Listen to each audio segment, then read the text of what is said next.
caliber of people that we have here in Haiti is extremely amazing, and the reaction both from young entrepreneurs and leaders in Haiti, the president was here yesterday, is fantastic. If you want to change the world, you can build in Haiti or design for Haitians, because Haitians have some of the most acute issues that we talk about in the tech field, right? We talk about connectivity problems, we talk about access issues, other issues, things like that. And this is great grounds to get an understanding of how we can make things more safer for folks and how we can understand how women can get opportunities, and then we can spread that across the world. Shine the spotlight that brings people together and gives them the ability to conversate and talk about and understand the culture as well. You know, I've been sitting around talking to people, you know, Haitian people for the last couple of days to understand a bit about them and understand a bit about their culture as well. So yeah, it's a great way to just bring people together and shine a spotlight on, you know, on a great country as well.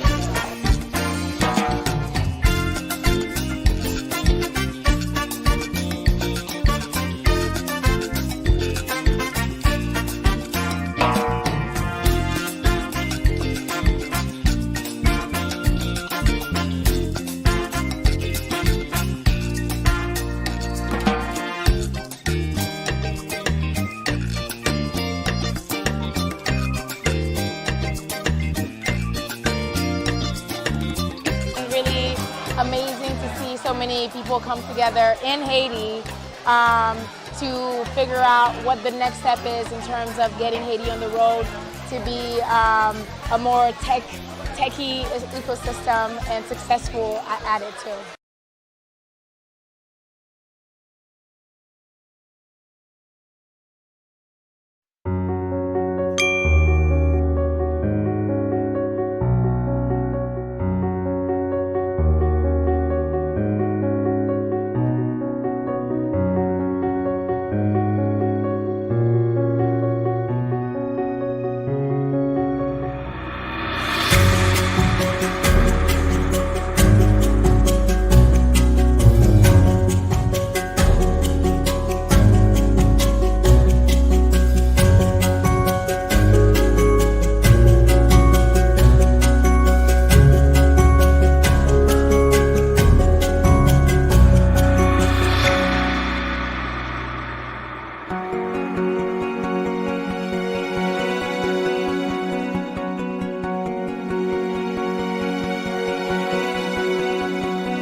And thank you once again for joining this session of the Haiti Summit Stakeholder Dialogue. It's a pleasure to welcome you once again to another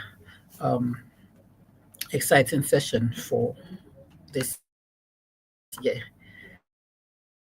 It's always a pleasure to host these sessions to talk about everything Haiti, and it's exciting that we have an exciting number of speakers for the session today.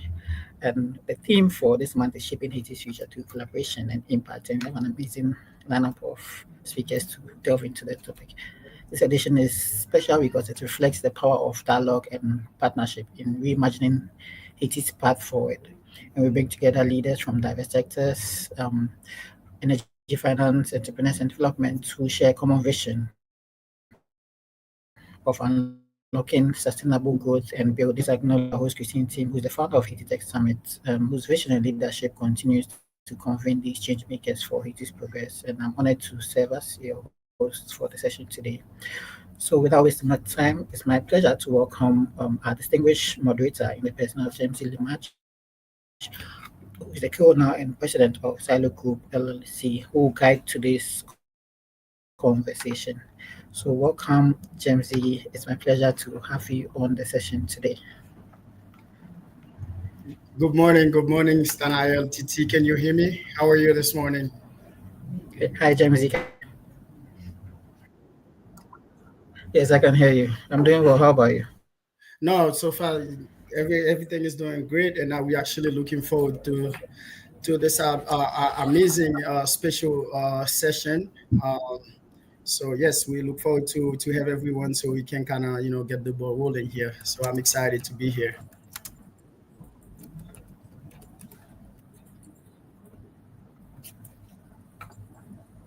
Okay, great. So I'll hand over the session to you, and so you introduce the other speakers and then kick off with the discussion for today. So sounds good. Again, welcome. Good morning, everyone. Welcome to this special edition of our conversation. And our topic on this session is shaping Haiti future through collaboration and impact. And this is one of the things all of us here in this on this session know exactly, what this is about to shaping the country's future. And again, my name is James Silimaj, and I'm actually the co-owner, president of Explore Group.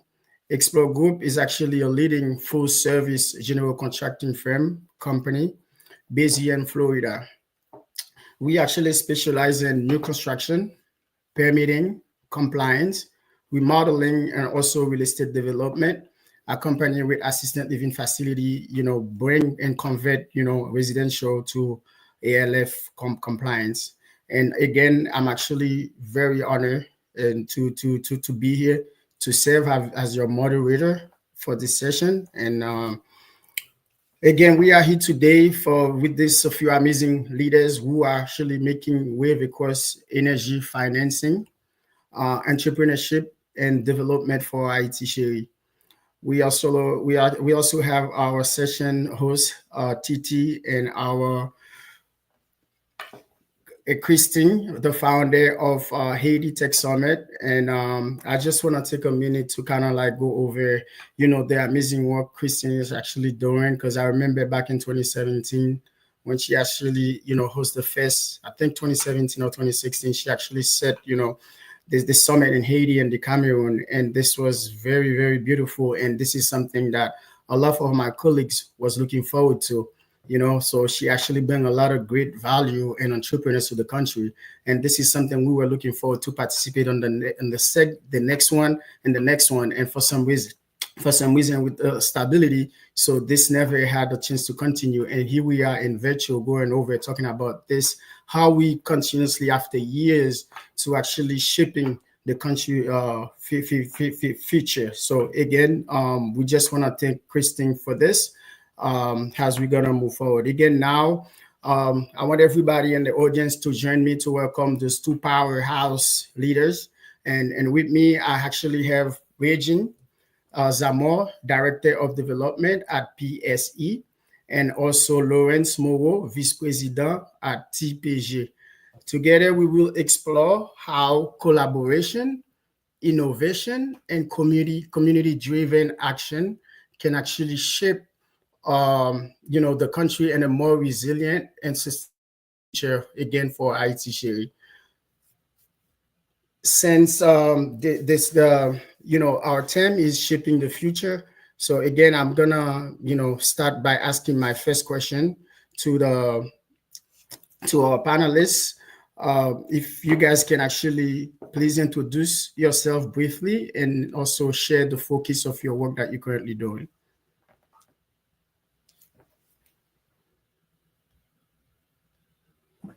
Yeah, you can start. I'll let you go first. Go ahead. I was going to say, who wants to jump in? Good morning, afternoon, depending on where you are, evening.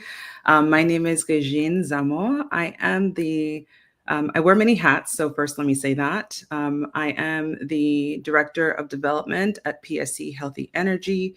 It is a science policy nonprofit research institute looking at how public health intersects with oil and gas development and the clean energy transition.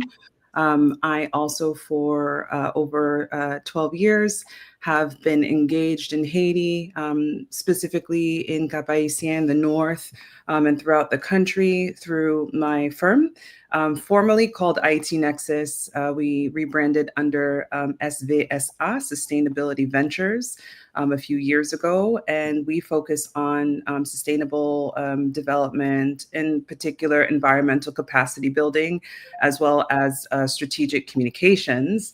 And because I am ambitious and see all the possibilities in the world, I recently launched a startup called Scraps. It is a waste tech company focused on diverting waste from landfills through technology usage, and it stands for Socially Conscious, Recyclable, and Payment System. So thank you. Nice to be here, and I'll pass it to you, Laurence. Again, good morning, everyone. The name is Lawrence Moreau. Thank you for the invite. I could not say how proud I am joining this event. It tells me that every single one of us, regardless of where we are, Haiti is always on our mind. My background, I work in private equity. I've been in private equity for over 10 years now. I know the flyer say TPG, so I recently switched company maybe about a month ago. Now, with that said, I want to make it clear, I'm not here on behalf of my employer. I'm here on my personal capacity, sharing my perspective as someone who understands both the challenges and the opportunity to invest in emerging market like Haiti. My passion for this work, come not just from my own journey, but also from, example of people close to me. One of my very close fraternity brother once made a bold decision to walk away from everything he's built here to return to Haiti to start over. He saw the same thing that we all see today, in this meeting, talking about Haiti, the vision, the resilience, and the potential of our people. Watching them take that leap reminded me that Haiti doesn't just need investors, it needs believers. That's why a lot of us do this work. I do it. That's why the work that we do is to help unlock the talent and the determination that we see on the ground in Haiti, to show that with the right support, our people, our entrepreneurs can create businesses that transform not only their own lives, but the future of our communities and the future of our countries. Thank you. Wow. Thank you, Regine, and thank you, Lawrence, for this amazing introduction.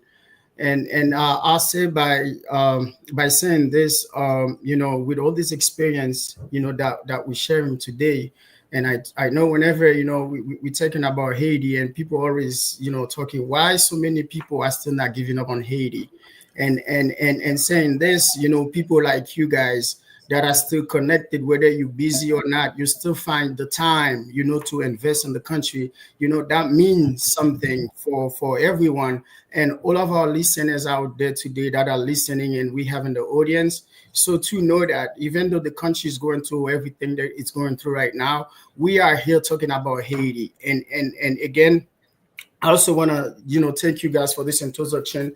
Let us, by setting the stage from your perspective, and how would you describe, the current state of the country, and how does that shape the work that you guys do? Because again, you guys are doing some amazing work, talking about financing, community, these are the things that we need. And I'm gonna go, into a little bit detail later by explaining what is community. And I want the audience to hear from you guys. And shaping the work, everything that you do currently in Haiti. For me, a lot of the work that I do in Haiti, as I said earlier, right, it's more on a personal capacity level.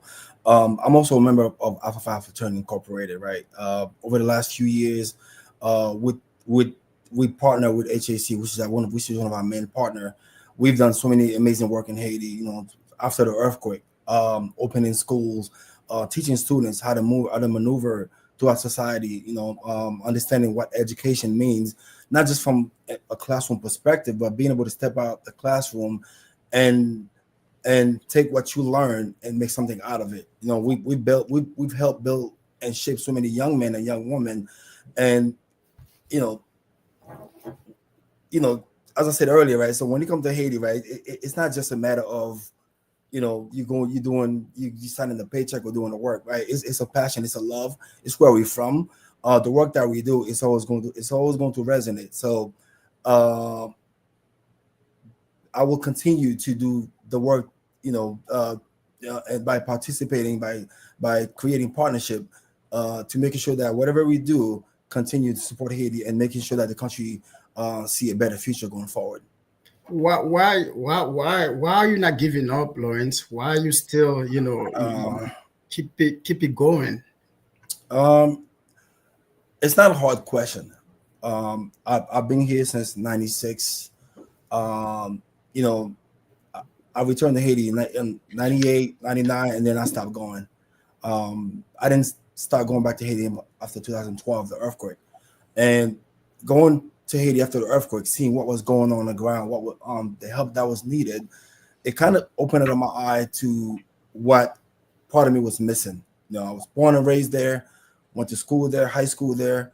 Obviously I'll continue my education in the States here, undergrad, MBA, but none of that, regardless of what I was doing here, none of that was I could compare to what it felt like when I was back home and the work that was needed.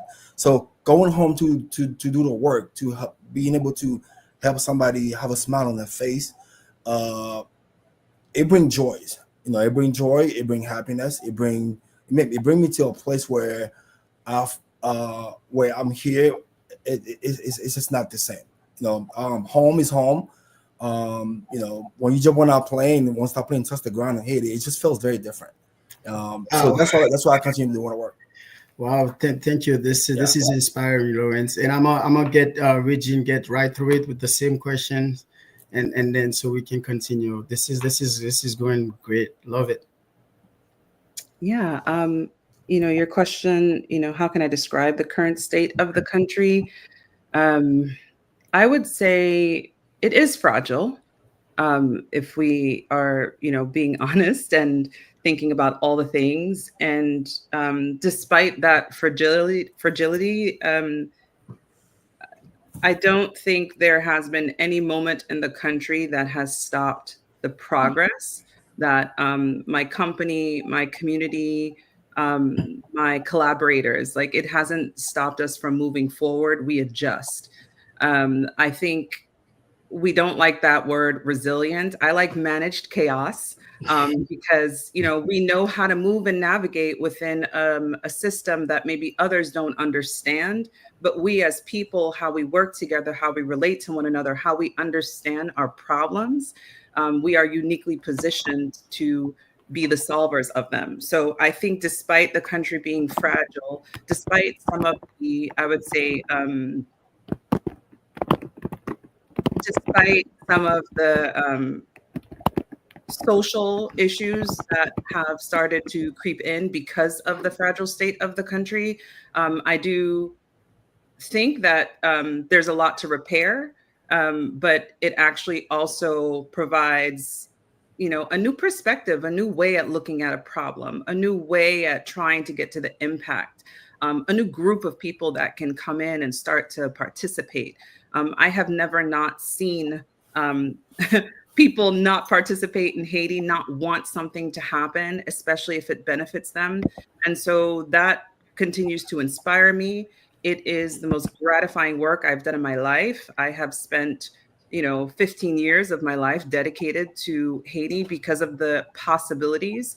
And I think I have also seen, all types of folks, foreigners, Haitians, non-Haitians, come in with a vision, with a dream, and start. And I always used to give folks the advice, if there is something that you want to do and build, as long as it's for the community and it's a positive, opportunity for others, Haiti is such a wonderful place because of the energy that exists and that comes from the people. So I am inspired by the people, inspired by the possibilities, and I'm inspired by the impact. So. Wow.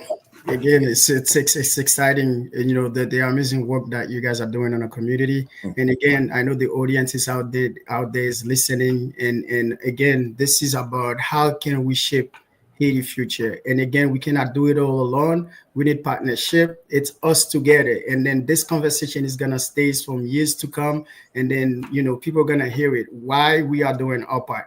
I'm gonna stay with you, Regine, and talking about sustainability and energy space. Your work focused on creating healthy and more sustainable communities. My question is, again, we will continue with that. What inspired your focus on the work that you do and environmental sustainability in Haiti?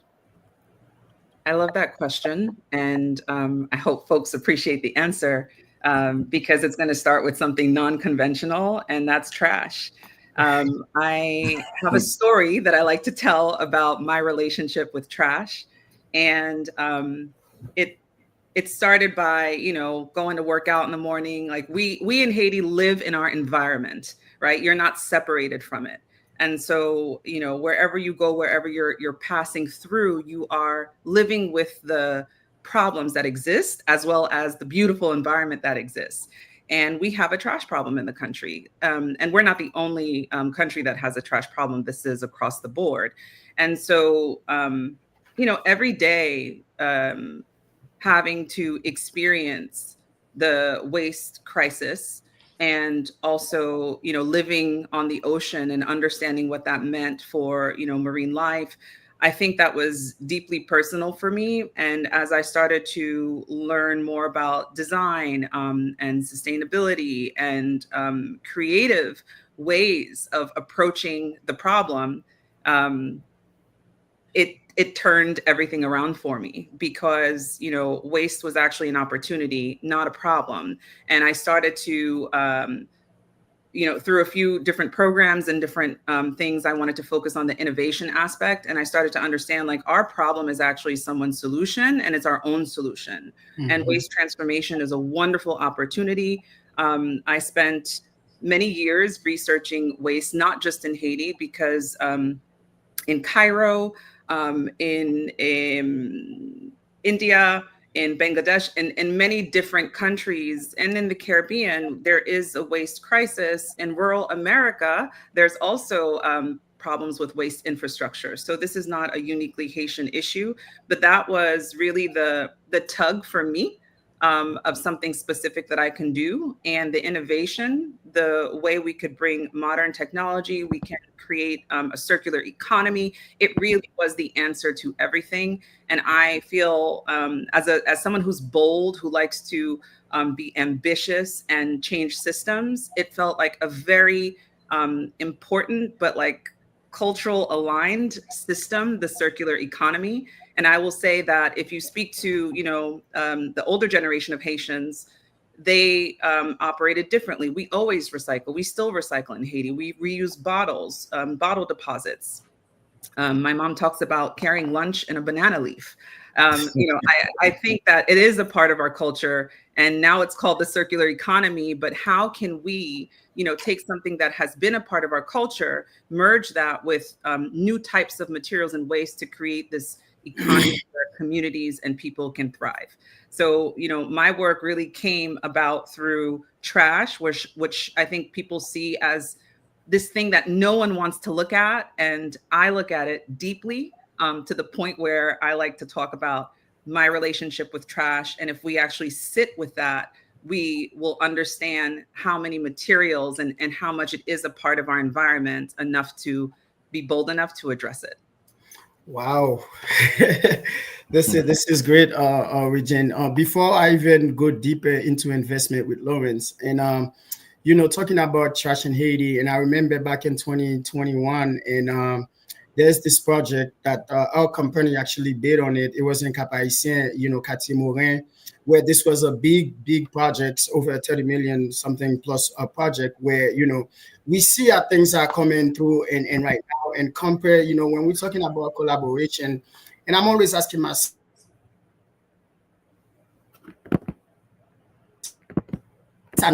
what can we do? And again, from planning, we're talking from planning, from economics, from water risk management. We know we have the expertise. So collaboration, having this discussion is really important. And when you see it's a different company and neighbors taking charge of this, I'm talking about conversation like this can kind of like help us create something, say, hey, like, let's do something. And then I think this is why we're having this conversation today. And again, and talking about trash, and this is one of the things that's staying in news in Haiti from years to years. And again, with this type of conversation, it will help us do better. And again, thank you for the work that your company is actually doing in Haiti.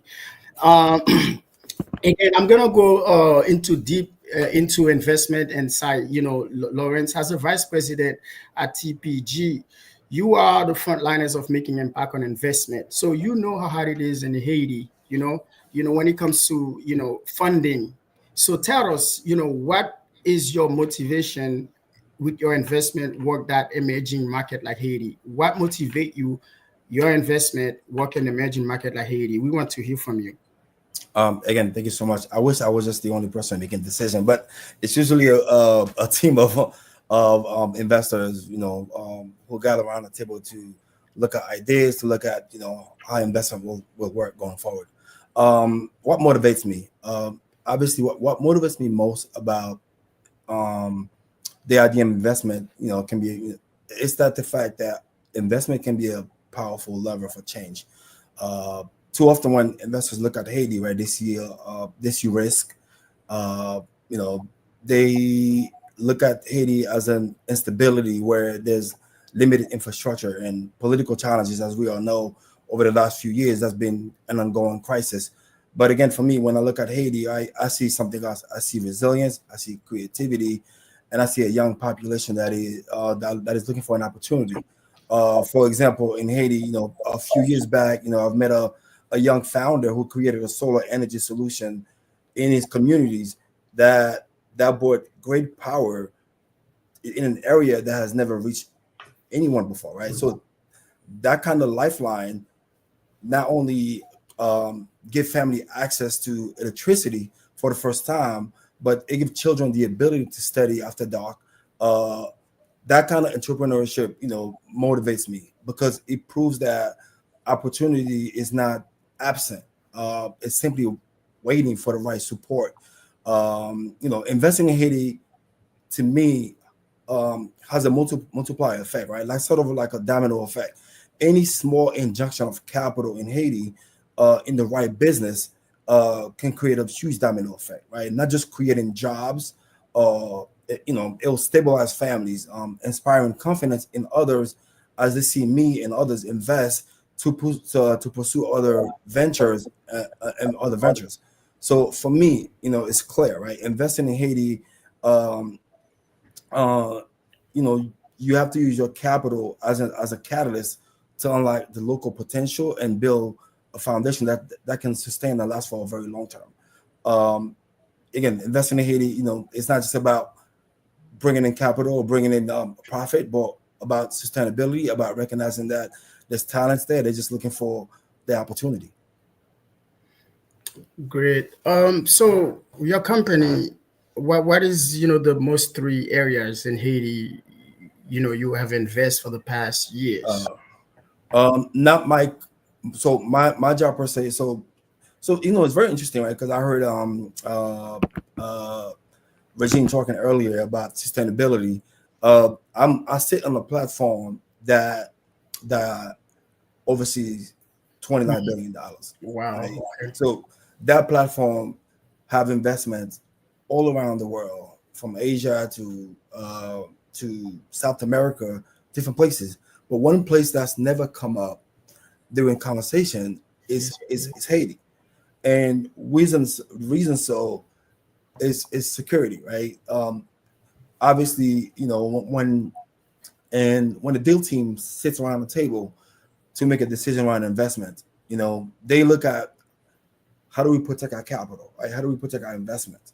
And that's one issue that we need to get over in terms of security. Being able to create an environment where investors not don't just see a return on the capital, but a return in prosperity.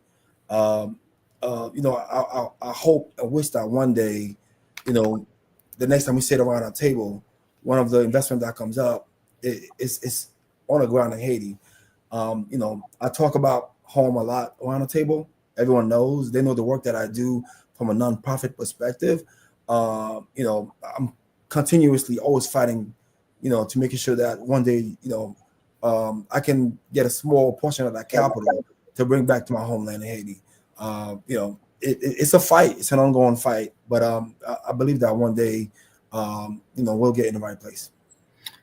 Thank you, Lawrence. Regine, do you want to add it to this real quick?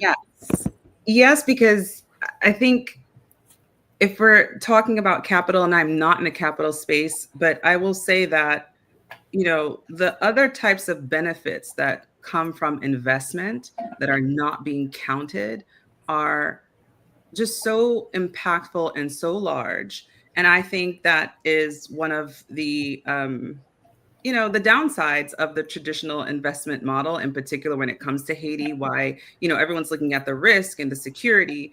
And I think that in my experience, a small investment in Haiti, whether it's money or effort, it has an outsized impact. And I've seen that through my work.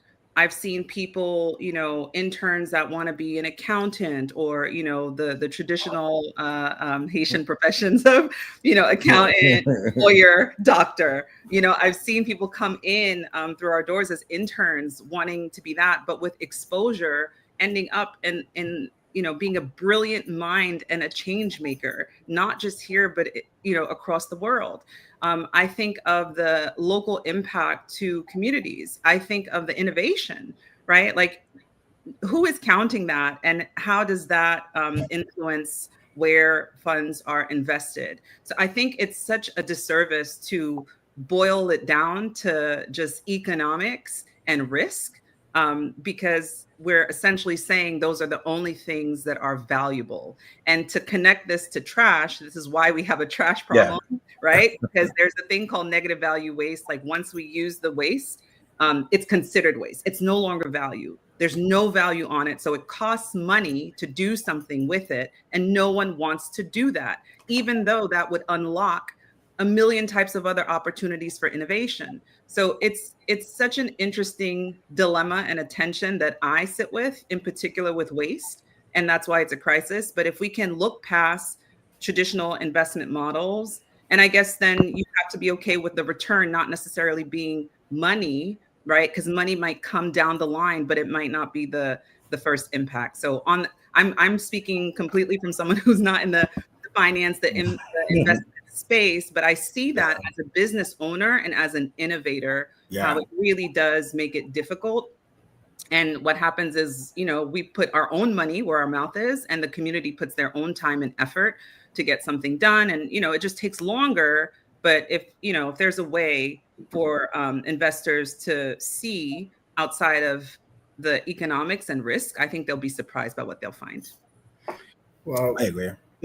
Thank you, Regine. And the reason why I asked this, because again, we have the audience, and I want them to know we're having this conversation. So investment in Haiti, Regine talk about the risk that we decided to take, because again, if we, in terms of collaboration and how much we can do in the country, and which area we decided to invest. For example, our company investing in agriculture and construction, and these are the things that you see, through collaboration. How much more can we do as Haitian, and we cannot continue like building anywhere. What about we talking about zoning, planning, all these things? We got to take them into consideration when we work together in where this impact of study, that feasibility study that you do for your projects, exactly what impact that's going to come, and it comes to planning, So again, I think having, the audience to know that yes, Haiti has a lot of potential, but then again, got to coordinate and to know exactly where do you want to go and which part. But it doesn't matter where you go in the country, because again, Haiti is flourishing. There's a lot of opportunity. Talking about, region experience, our experience, the thing that we do in the country. So but by saying this, and I know, Regine mentioned a lot about innovation, and also you, Lawrence, and I want to stay with Regine talking about how can, innovation support Haiti's development? Because right now we have AI, and we miss on a lot of things, And I always tell people that, So you see how long does it take China to advance in where they are right now, because it's technology. And us people saying, oh my God, how long would it take Haiti to be where it's at right now? But it's a matter of, how much that we're using, the technology around us, and to make things happen. And back then, a study that you take 2-3 months to do, with technology now, it's a less amount of time. That's going to help us, once us as Haitian are ready for a collaboration, trust me, it's not going to take us as long as other people think it will take us. And again, this is why we're having this conversation, and we do have the expertise. And I want to hear from you, Regine, how can innovation support Haiti development? And we can talk on anything because, Christine has been investing in technology and in putting this thing together. And here we are. I want to hear from you. Yeah. I think first I want to take it back to some of like defining innovation and how I see innovation. And I think I've always looked to, like, innovation is not outside of us, right? Innovation is not something that is coming to Haiti. It's been in Haiti. It's been in the places that people typically don't think about innovation, because we've always had to adapt. We've always had to find workarounds. We are creative people. We are undefeated people. We always find a way. That is innovation. It's very difficult. I don't think I've ever experienced seeing like a defeated Haitian. Okay, so I say that because that's a part of innovation. It's reframing. It's, constantly training yourself to see things in a different way. And there's a cycle to that.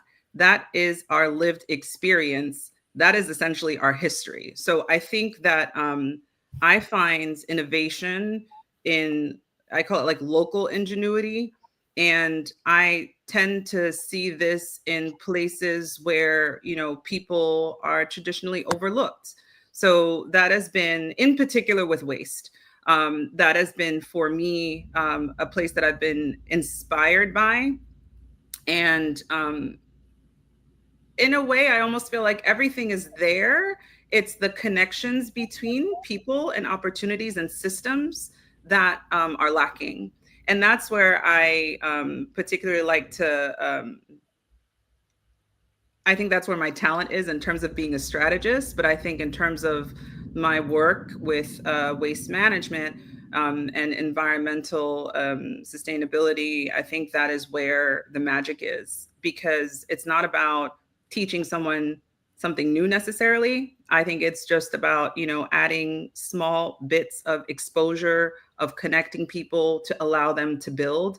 And I have seen that work, not just in Haiti, but in many places. And I can say that they're, like, I'm the kind of person that stops and talks to the person picking the waste. Because, no one looks at the guy, but like, I'm curious, like, what are you doing with it? And, you hear the story of how this person is actually the one that is protecting our environment, because they are taking that, transporting it. They are then getting it to a recycler that is within the country, creating new products for the country. And I think that when we don't stop and consider, all the people that are a part of that innovation from local, beyond technology here, I think we have to really start with like the local innovation that's happening to understand the potential for technology and how to use it. And as a user of AI, I also have to say, I feel conflicted with AI sometimes because there is a cost. And I think we, again, speaking of, some of the social costs of things, there's also, I think, we can't just look to other countries and what they're doing. I tend to like to look inward to the community and what they're doing. And I will say that AI has challenges that we don't understand quite yet. So I think we also have to be cautious in terms of how much we want to change how we work and what we do and run after a new technology, part of me kind of wants to keep things, lo-fi while at the same time exploring the opportunities that technology can bring to us. So I think innovation, back to your question, I said a lot, but innovation to me starts local. That's where, I start all of my work to understand what is actually happening on the ground between people, with people, what are they creating? You'll tend to find innovation there. And then the next thing is the system in order to amplify that innovation. And then maybe you want to add technology. Then you want to figure out how to multiply that effect. I'm not a believer that industrial is necessarily the right way. For me, for Haiti, I think that there's a lot of our culture that gets lost in that, and there's a lot to protect.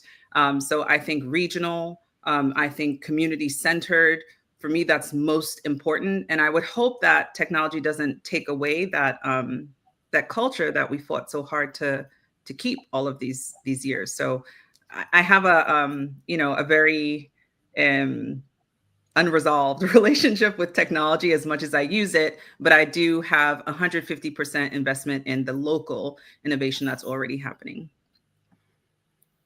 Yeah, great. Again, just to before we go to the next question, elaborate on this because this is really really important. And you know, the people that knows Haiti, and like if you're talking about foundation, and if you go from every city or every town, every department, you see the beauty of this country. And there's a lot of things in terms of investment. And I know we're talking about innovation, and then see me where I'm going with this. And there's a lot of country that don't have what Haiti has, and it's just a matter of us putting together and this package and this amazing plan that you guys are doing in Haiti right now, and for us to prepare, let the other people that is in the audience that still have something inside say, am I ready to invest in Haiti? And I myself, I had the opportunity to know a lot of in and out of Haiti and the countryside, the town, and it's a beautiful country.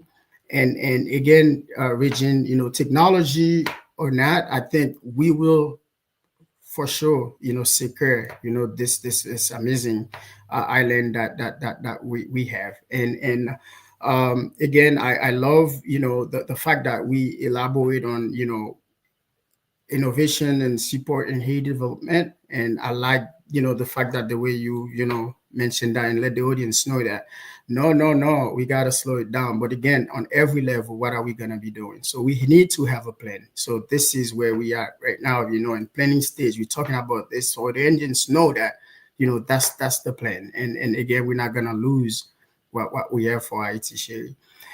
So, Lawrence, and I just wanted to kind of like transition to you real quick and talking about what advice would you give to the Haitian entrepreneurs that's going to be listening to this, session, seeking funding for a project? Sure. I mean, Regine, great piece there. Obviously, community is something that is very important. I wish that when investors or deal team were making decision, that was one of the focal points. Obviously, I tend to not see that a lot when people are talking about investments. So now to come back to your question, I guess my first piece of advice that I will give to a young Haitian entrepreneur looking for investment is, master both your story and know your number. Know your numbers. Investors, they want to understand the heart of your vision. But they also need confidence that your financials, your market, and your strategy for growth. I've seen many situations where investors have, a young founder had an incredible ideas, but they lose on an opportunity because they could not clearly explain their revenue models or articulate the path for profitability. Second, I would say focus on building trust. In a market like Haiti, right, as we mentioned earlier, too often, I think credibility is often worth more in Haiti than collateral. Be transparent about the challenges that we currently are facing, shows that you whatever you're working on will address them, and investor will be more likely to support someone who acknowledge there are risks and present a solution that um, than someone who paints a beautiful pictures. Right? Be honest, be truthful. Third, I would say think about scalability. Ask yourself, right? If you build this business model in your community, for instance, right, if you build a business in a small recycle business, since we talk about sustainability, if you build a small recycle business in Port-au-Prince, investors will want to know if that model can be replicated in cities like Oka, Jacmel, Jeremy, right? Show that you thinking beyond just your small market, right? Show that whatever you're working on can be replicated, not just for today's ask, but for tomorrow's demand. Um, and then finally, I would say remember that funding, especially in Haiti, right? Funding is more than just money or capital, right? You need to find investors who brings mentorship. Someone who believes in what you are doing, someone who has a network, an expertise. You want investors who not only believe in your idea, but in you. That combination of money and mentorship will make your business far stronger than just funding alone. That's the advice I will give. Be honest and be truthful, and know that um, tell a compelling story, know your business, build trust through transparency, show growth through potential, and seek a partner who will invest not just in you but in the country.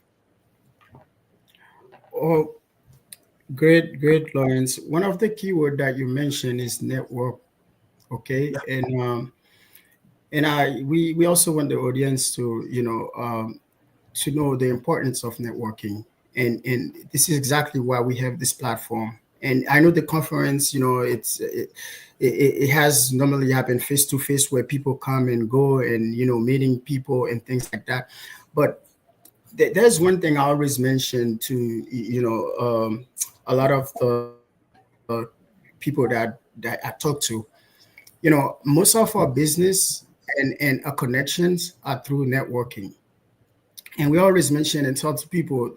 A lot of people consider networking to be a waste of time. No, it's not. If you know from the time that you leave your house, what are you gonna get out of this place you going? Trust me, you're gonna get out of something.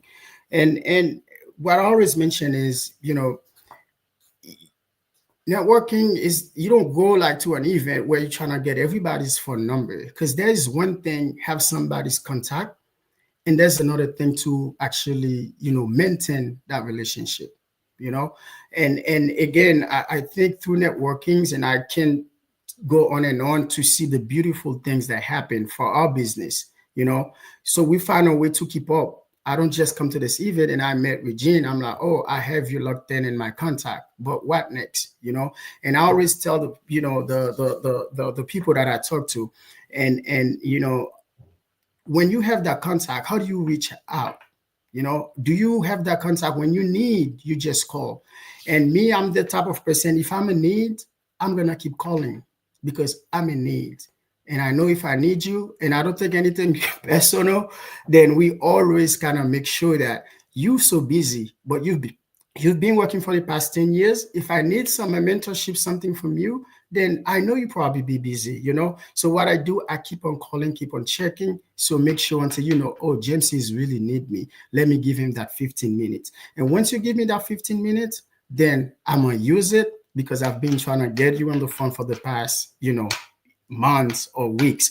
Again, networking, again, it's really important, but it's how we use it. So again, it's for the audience to know that, again, we can go to multiple events, but you want to make sure that you get that contact and then you maintain it. Again, great piece right here, Lawrence, kind of like talk about, advising entrepreneurship and seeking funds and for Haiti. And us, we invest a lot in the country. But then again, so we have not been able to kind of like put a funding, package together where we say, hey, we're going to residential investment, and we go into agriculture. So we need to start changing and see that how can we invest in a high scale? Again, you still need the small businesses, to kind of grow and make sure things appropriately, boosting the economy. But then again, when you see the amount of people that we have in the country now, so it's time for us to kind of like, okay, there is a need for everything in Haiti. And I think with our collaboration, this is what we could do together on every front, on every side of the country, because the country needs that, and the country needs us and to come and invest. So again, I'm gonna continue with the panel. So my next question is going to be for you, Regine, and I like how you talk about community, and we mentioned planning earlier. Everything we do in our life, we need to plan, and in our life, our businesses, everything. So I just got a quick story. I remember, growing up, I've seen, on the countryside where I used to go spend time with my grandma and somewhere in Gonaive, and I've seen how when it's gonna be the rainy season, on how Haitian will get together, like helping each other prepare the land to put the crops on. So everybody that have one piece of land, what they do is like today is for Jacques. Everybody come to Jacques, helping Jacques, right? Second day is for Jean. Jean comes. So like that, you see, we have to go back to our roots to see, like the community that we have like inside of the country already. So this is community. Like we helping one another, So this person plant this, they don't have it, they give it to the other person, but at the same time, growing together and community. And my question is, what role does community input play in ensuring successful projects in Haiti through your project? Okay. Can I actually go back a little bit, because I just you said something about networking, and I also just think it's really important for people to understand like who you're reaching out to first and where you have alignment, and do your homework. When you're networking, it's also about like what you're looking for. And if you don't know that, you might, end up talking to everyone. But if you understand what your goals are, you understand like the target people you're trying to meet and what you're looking for, it helps you have a more aligned and effective like opportunity and genuineness when you meet someone to relate to them. So I think those things are important. That's what I like to do strategically, just, kind of have my target hit list of the people I'm trying to meet. And then you kind of put it out into the universe. That's what I'm looking for, and you attract it. So I think it helps build confidence, help you feel more at ease, and it doesn't feel like networking. It's just something that you put out into the world that you're prepared to engage with. So I just want to give that as a little bit of advice, because I do a lot of networking. And in terms of community, so I'll just give like concrete examples, because I think that's really helpful. In particular for Haiti, a lot of the work, and I think why my firm was chosen a lot of times to work with folks is because, in particular in the North, is because we were one of the only firms that had a office in Port-au-Prince and in Cap-Haïtien. And so you have, folks that come in to do work and leave. And I think that doesn't help you really understand the culture and also the community in a way that is more nuanced and also beyond your opportunity. And each region of the country is like that. And that's really no different than in the US or in other places where each community, each region has their own thing, and you need to understand them and get to know them if you want to collaborate. Similarly to any investor or any company that you want to partner with, you're going to do your homework. You want to spend time to understand before you kind of swoop in with an idea. So that's really important. And I will say, and I will start with Wasteworks. Like, it was a problem for me, but it was a problem in my community. And I lived in a particular area in Cap-Haïtien for 13 years called Rival. It's by the ocean, and you pass the fisherman village, and you pass the really nice houses up on the mountain, and then you pass the kind of precarious community that was living pretty much right on the water. And so we all, whether you were up on the mountains or below, we were living this trash crisis, because people were some burning trash, and there were just like a lot of different ways.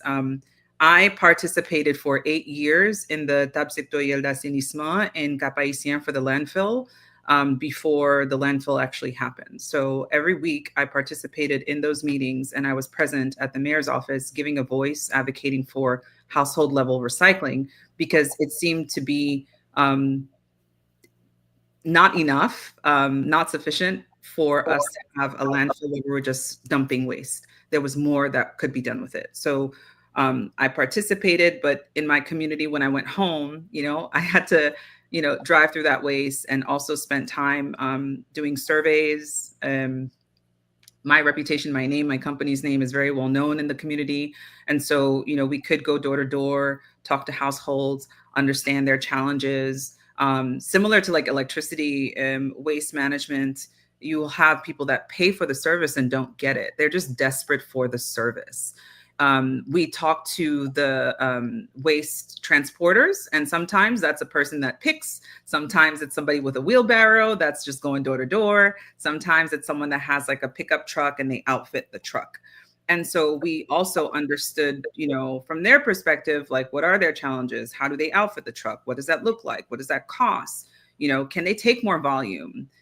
How much money do they make? Is it enough for that? So just understanding the different levels of community, the different challenges, the pain points, as well as the opportunities. And someone will just stop by looking at the trash and maybe stop by saying, oh, these poor people are paying for a service they're not getting, right? Like, that's what people need to understand. Like, if you kind of don't go past the surface, you're not really going to understand the mechanism of the problem. And that's where community comes in. And it doesn't stop there, because, when you are working in the community, when you are doing a survey, when you are doing the work, it's really important to hire people from the community as well.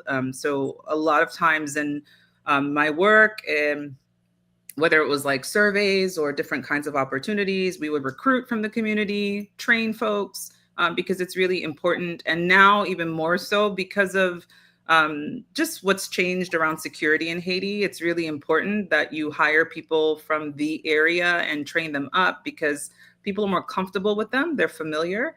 So I think that, to have a successful project means investing in people. It means investing in understanding the problem, putting effort in to really understand them, who they are, what their challenges are, so that you can find the right place to connect and continue to engage. So I feel that community is really at the center.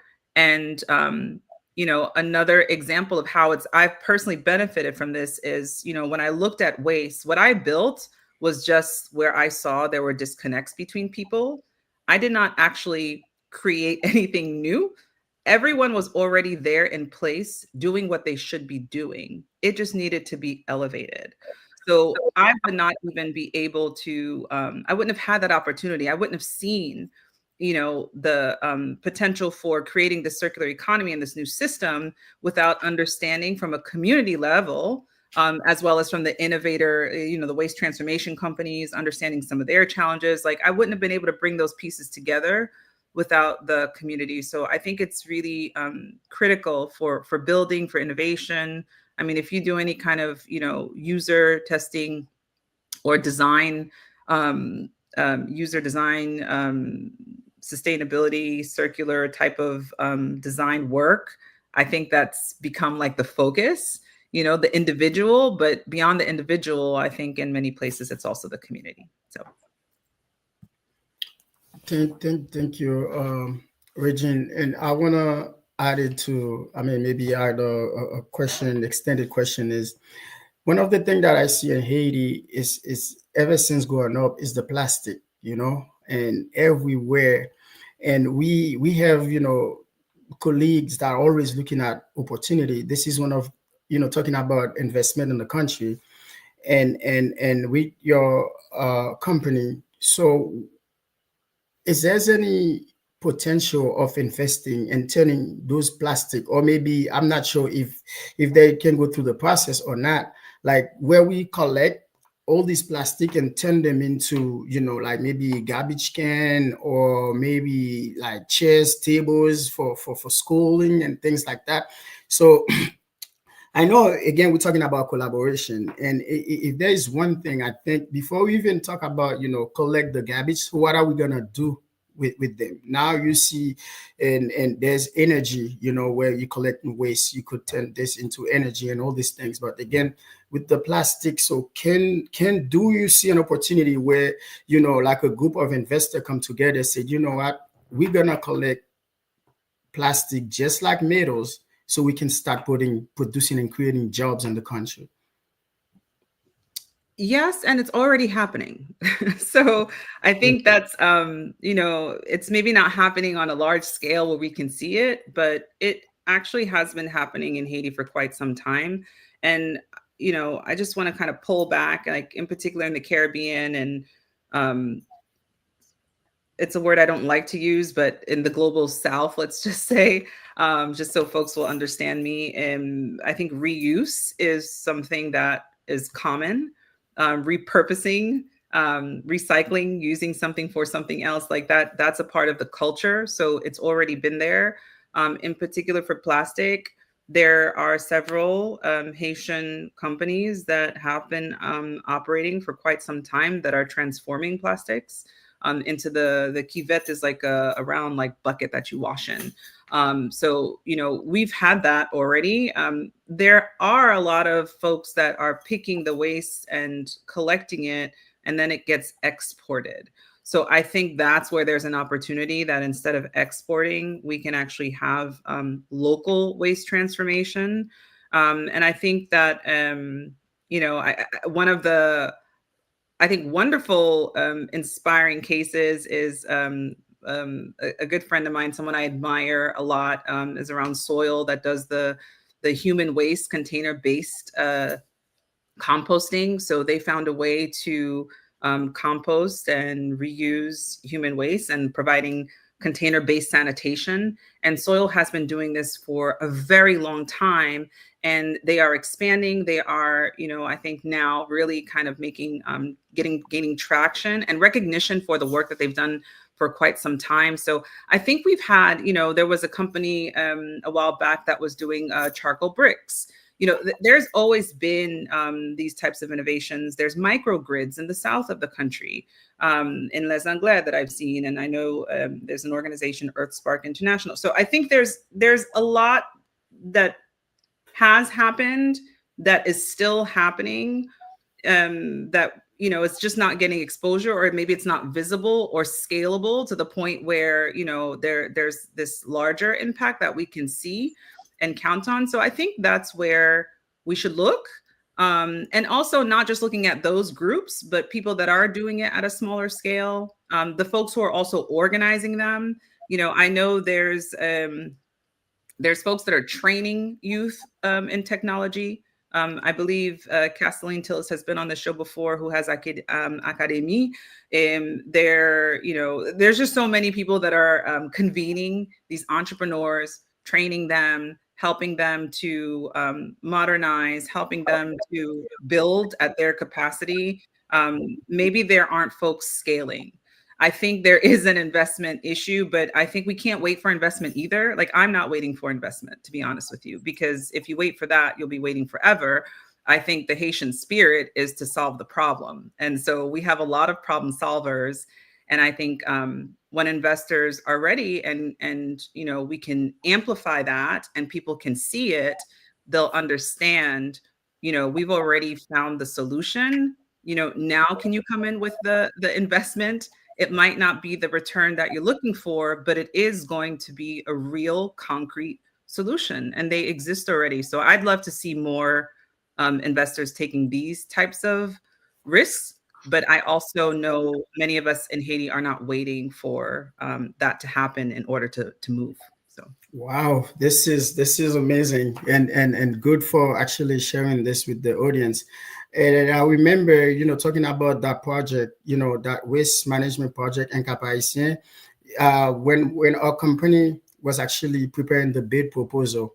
So one of the machine that we added on our bid was like to convert, a lot of the waste into like natural fertilizer. And until now, this machine is still is still in our in our list, and looking forward maybe in the long run to invest, because again it was, we put a bid, a nice bid, to together for that project in Haiti.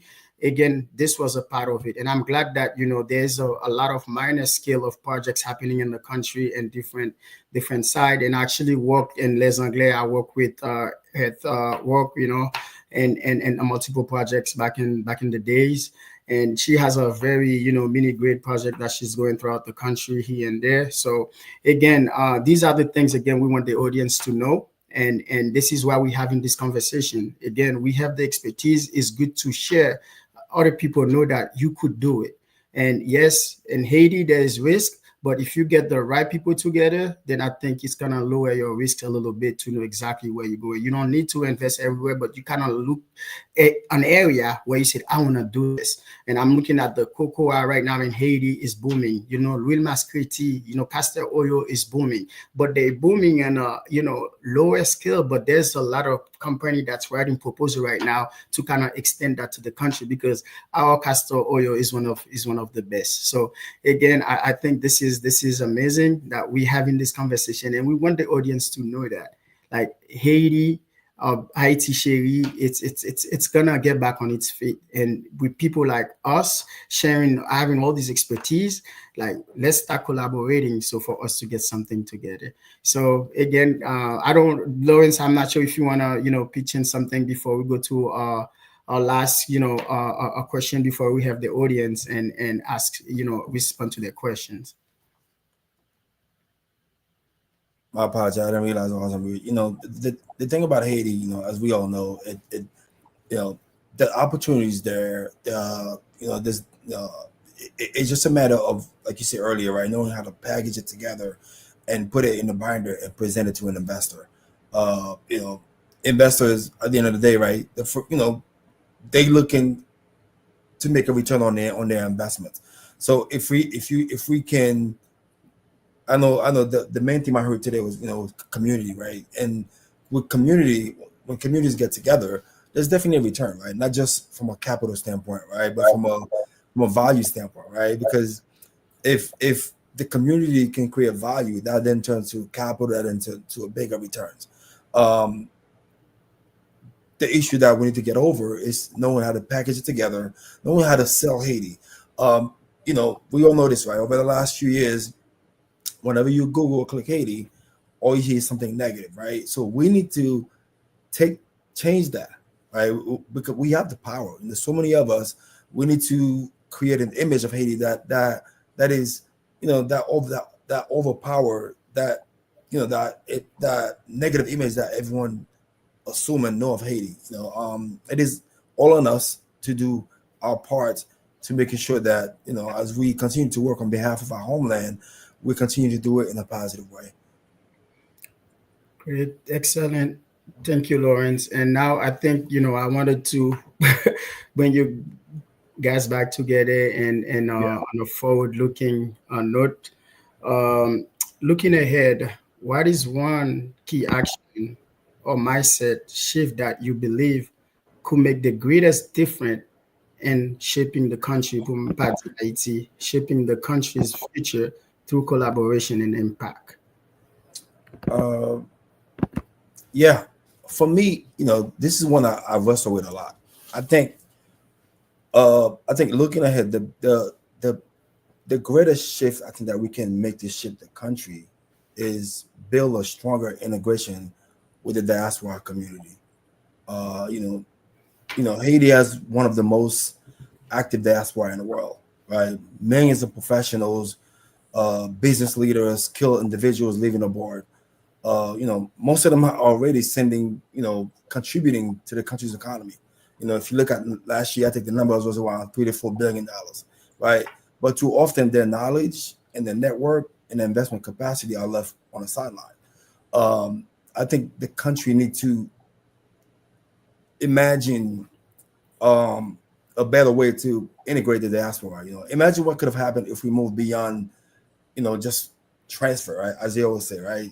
But a true collaboration. If Haitian entrepreneurs and in a country had a consistent mentorship from the diaspora professionals, who scale businesses abroad, bring our skills home. If the diaspora investors can partner directly with local startups, not just sending, transfer, right, but bring access to international markets. Um, I've seen this firsthand, right?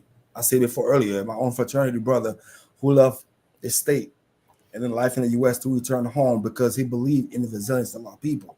So that kind of commitment is powerful, but not everyone can physically return. So we need a system that make it easier for the diaspora to plug in and participate. This is not only about charity, but it's about building a bridge of trust, knowledge, and a capital between Haitians here and abroad, U.S., wherever we are. When we fully integrate the diaspora, we tapped into a global brain trust that uh, and capital based on accelerate innovation, stabilize industry, create generational impact. If we truly want to, that's my personal belief, right? If we truly want to for Haiti future to be brighter, I think we need to not just look at the diaspora as an outside help, but as an equal partner and co-builder in the nation future and transformation. Um, you know that's what I believe. Again, that I think I don't know the exact number, but I think that number is around 1.5 million or more. So imagine all of us being able to invest directly without any sort of any interference and be able to participate in the economy. Um, I don't want to say I can guarantee, but from a marketable standpoint, from a profitability standpoint, from an innovation standpoint, the country will be doing a lot better than where we are today. Well, great. Before I let Regine answer this question as well, one of the things that I actually hear often in Haiti, when it comes to diaspora invested back home, they always say that they're losing money, and the project started, it's not finishing, and it's crazy. Again, we house, building this community and having this conversation. So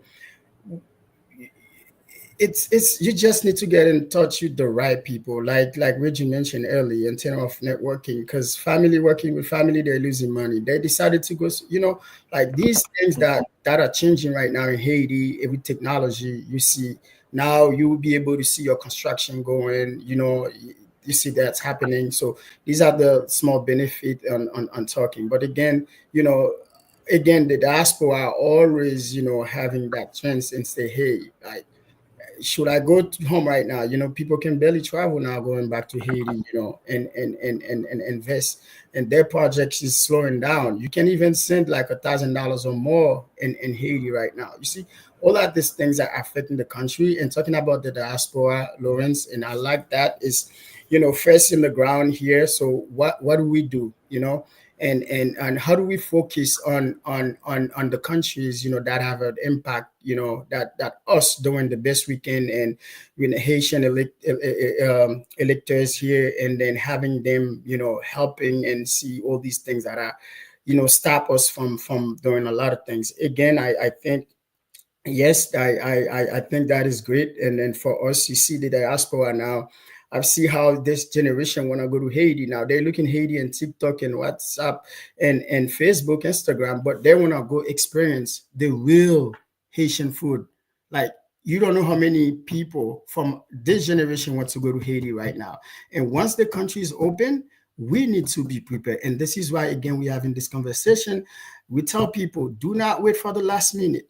If you find something in Haiti to do it now. If you find a small land you can purchase, do it now, because there's going to be a time it's going to be very hard to find something to build on, because where things are hard, there's opportunity. Okay. And like Reggie mentioned, do it the best that you can. So the country's going to open, and then people will be going back home a lot, just like it used to be, even more before. Again, thank you, Lawrence, and the diaspora. I think we need to kind of like get on, have people down here help, do their part while we're doing our part in Haiti. So, we don't have to pay all this money that we're paying right now and flying back home. So again, I'm gonna let you go, Regine, on this question. Thank you for galvanizing everyone, Jemsy. I love your energy. There's so many things. But the question was about what is the most important thing? Yeah, go ahead. Yeah, what is one of the key action or mindset shift that you believe could make the greatest impact? Yeah. Oh, that's hard. It's a really hard question because there's so many different things for different scenarios and for the roles that you play. Lawrence, I'm with you 100% on diaspora participation, and there's nuances to that, but I think that is really important. And as a diaspora that lived in Haiti, my perspective is more Haitian than diaspora a lot of times, and so I will speak to that perspective. I think accountability. And I think you could take that and insert accountability being a mindset or, a quality that we need for ourselves as a people in business and community. Like, you can really point to examples of how that is important and key for us. And I think that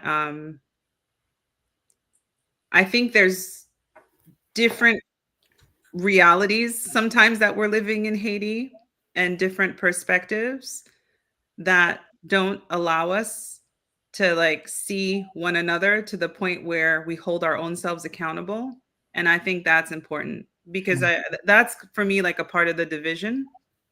And I come from a school of traditional old Haitian thought where like, tout moun c'est moun, you know what I'm saying? Where, it doesn't matter where we come from, like we always come together, we can always unify. And I think the issues of accountability that we have are starting to fracture that. And that's so important because, Haiti is a place, I was telling someone this story the other day. My friends who are non-Haitian were talking about how Haitians in the US, they just they're helpful. If someone sees you with a broken down car or whatever it is, they'll help you for nothing. It's to help because that's how we are with one another. I think it's important that we hold ourselves accountable in relationship with people, whether it's business, whether it's community, that we can own up to things that we do that are wrong, that we can be celebrated for things that we do that are right, that we can be upheld as examples for our community without others feeling left out, that we can celebrate one another. I also think that, when something happens and it's wrong, we have to be able to speak to that. We have to be able to talk about the things that are uncomfortable, that we traditionally like to say, it's their fault or it happened because. That's not important to me as an entrepreneur and as someone who likes to get to the root of the problem and create new ways of thinking and doing. I need to understand, like, why did that happen and how? And I think that is accountability is the first step in that, not just to others, but to ourselves, so we can actually make the changes. That to me is a very different mindset that we don't have in Haiti because we're a close community. So at times we don't like to call some of these things out, but I think it's really important for transformation. And I Yes. see it as, like almost a positive thing, like a positive thing that we don't have to sit in, we can move from it if we could just name it, fix it, and move forward. And that starts with accountability. So I do that for myself. I think it's why I'm able to, just transform and grow and adapt. So I'd love to see that on a wider scale, and for that to be okay in terms of the way we teach, the way we are. I think that would be really beneficial to any kind of growth and repair that we have in the country. You wanted to say something, Lawrence? Oh, I was just agreeing. Accountability in the word accountability in Haiti is an interesting one. There's so many lens. There are so many. I can look at this in so many different lenses, right? But at the end of the day, it comes back home to one place, right? Being able to be accountable for the small community, also for the country, and also to add on to what I said earlier about the diaspora. I know you quickly you did say, well, how can I think what it comes down to is number one, policy, right? yes. Yeah, right.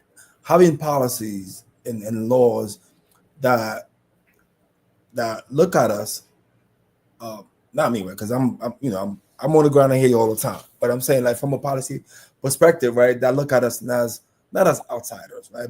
But when you come home, like you're home. You are part of what makes Haiti Haiti, right? Being Haitian is it's different. Like I know a lot of us here carry U.S. passports, right, or some other countries, but being Haitian and hearing our story is foundational. Is very important to who we are as a group of people. So we need to continue to extend that same mindset, that same invitation to one of us when we get off the plane. It's like welcome home. Don't just taking you coming home just for a little, for a few days, and I should be able, like you mentioned earlier, at diaspora, losing money in business. I should be able to feel comfortable when I go home and open a business and not worry about losses, right? Because obviously here we are trying to make a difference, right? Yes. Not just from a capital standpoint, right? Growing community. So I should feel comfortable when I go home, open a business, knowing that, okay, now I know there's 10 more families that will be better, right? Yeah. It's funny, and that you mentioned, you kind of go back and forth with this, and I know our time is close, and I can see it in you guys. It gets very emotional when we're talking about the little things, and I see it in Regina's eyes, and I see it in you right now. And again, this is the true Haitian in us, and these are the things we cannot escape. Yeah. It doesn't matter. Start talking about Haiti, people. You're so emotional, but then again, when you go home, and I always tell people, you gotta take your place, and Haiti is your home.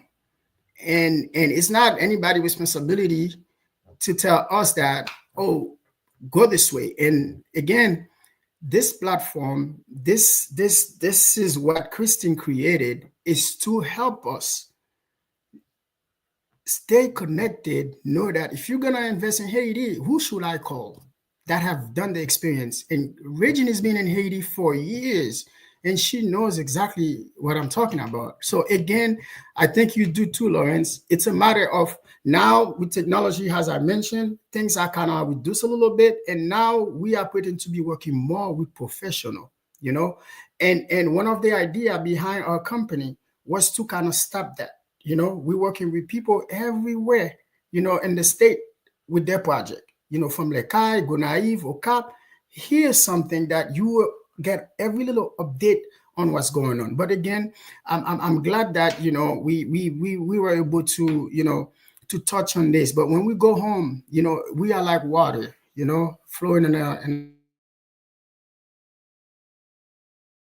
enjoy what we got. And home is home, like we always said.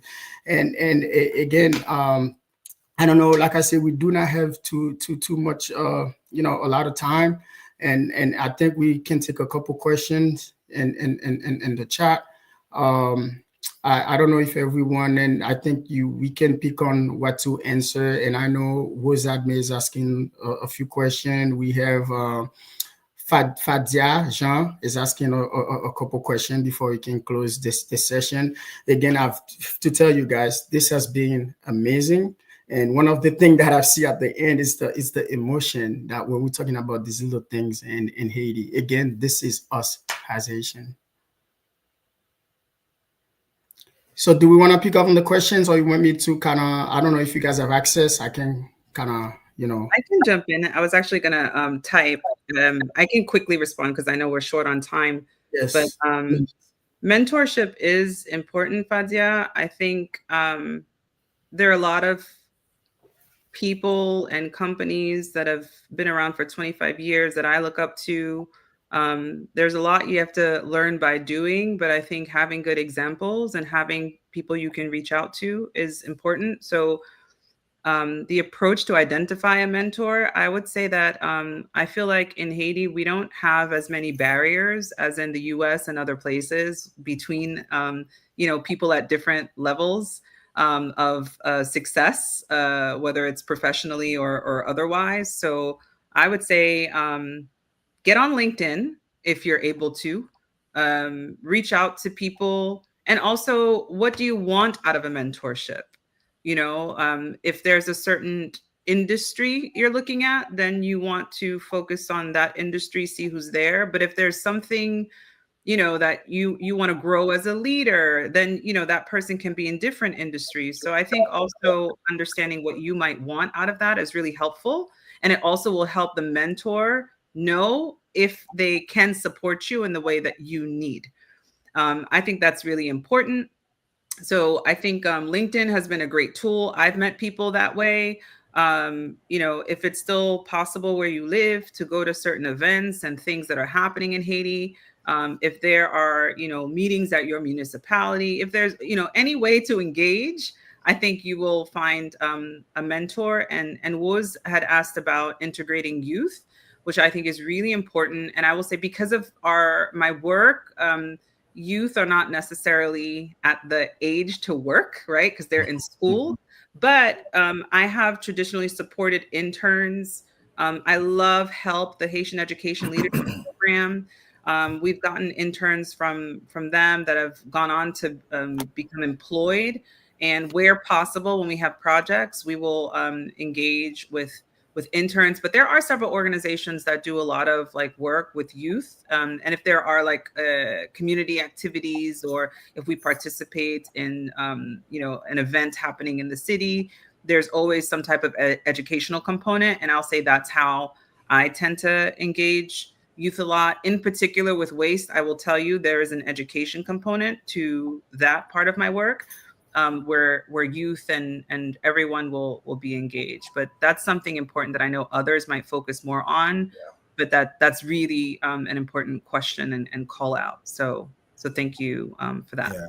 I just want to touch on that a little bit as well too. The mentorship question. I know a lot of time, we tend to be the ones seeking for a mentor, but us in this group, right?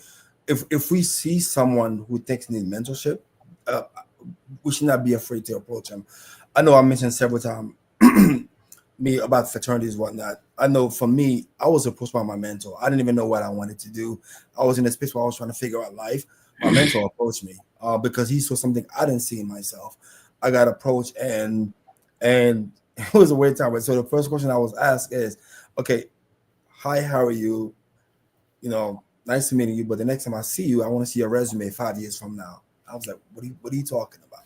Right. So, and I am what I am today because of a great mentor, right? So at first I was confused, but knowing that someone saw in me what I didn't see in me at the time, I was able to go back and analyze what he meant by that, and I worked on a resume, and I'm where I am now because that mentor saw in me something I didn't see in myself. So us in the group chat, us in the comment section, if we can identify someone that we see has potential and we can find a way to help, don't be afraid to approach them as well. Because sometimes they may not see it in themselves. Well, this is beautiful, and I hope the audience actually look forward to get in touch with one of us, and all of us are on LinkedIn. And if you tap our names and you see the first thing that's gonna come up, so which is very good. So just to add on, mental something that we've been doing for the longest, and we even take the director position at NAHP, so has a board of mentorship of director, and it's always important to do big or small, do your part. And when we're talking about change, and you don't have to be on the big scale to make changes. The little thing that you're doing on the side, you'd be surprised how much effort that's going to happen on the back end. So again, all of us are here, know exactly what this mentorship is about. And then someone has, get me into the field as a mentor. But again, I always tell the mentees, you have to do your part. So we are here to help you. But if I don't hear from you, like I mentioned earlier, so you need to get on that contact you have in your phone. So you need to start calling. If you need to have a question, Regine might be busy. You call her maybe at 11. She's going to return your call. Like if you don't hear, start calling until, you hear from Lawrence. Again, guys, I want to take, I don't know if you have any more question about to closing this. And Regine, are we good? Lawrence, any more questions? So again, thank you so much for our for this time, guys, and Regine and Lawrence, for sharing your passion and vision for shaping Haiti future. And also, I want to say a big thank you as well to Christine for creating this platform, and host TT that has been coordinate with us for the past month to make this possible. And what we have today is clear. It says that collaboration isn't just a nice idea. It is the foundation for building, a great Haiti Sherry. And like I said, the country's foundation is already there. So the beaches, the land, the mountain, everything is there. It's just us need to come and start putting things in place. Like I said, whether through sustainability, energy, strategy, and investment. So again, working together to create an impact that will be last. Again, it was a pleasure, and having you guys as a panel, as a moderator for this panel, for this session. And so here's my challenge for everyone before I let the audience. It's we will keep shaping, and the question is for you to go how, and keep building how, and we will do it together no matter what. So again, I want to thank everyone, and just so you know that Haiti will get back on its feet. It's our responsibility to make sure that we do our part. Thank you, everyone, and have a great day.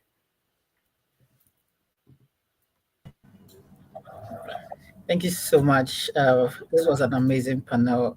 Thank you, James Z. Thank you, Regine. Thank you, Lawrence. It's been an amazing time, and I'm sure you could see from the comments that the audience enjoyed this panel. One of the very good ones we've had this year. So thank you so much. It's testament to the work that you do that it was a seamless conversation. So we are thankful for your time and your thought leadership that you shared with us. Happy that we know that when we call on you, you always make yourself available to share your thoughts and share experiences that will help the youth, and they learn a lot from this. So thank you so much for your time and thought leadership. It was a pleasure having you on the session today. Merci, right. Thank you so much. Merci. Bye. Yeah. All right. Bye, everyone. Bye. Haiti is life. Opportunity. Commitment. Innovation. Haiti's wholesome. Special. Phenomenal. Inspirational. Colorful. Powerful. Wonderful. Beautiful. Awesome. I would say that Haiti is Creole because it's a mixture of so many different things. Haiti is dynamic. Haiti is vibrant. Haiti is the future. Haiti is innovation. Haiti is inspiration. Haiti is passion. Haiti is power. Haiti is spice. Haiti is beauty. Haiti is opportunity. Haiti is revolutionary. Haiti is potential. Haiti is full of potential. Haiti is resilient. Haiti is resilience. Haiti is strength. Haiti is dynamic. Haiti is soulful. Haiti is electrifying. Haiti is love. Haiti is love. Haiti is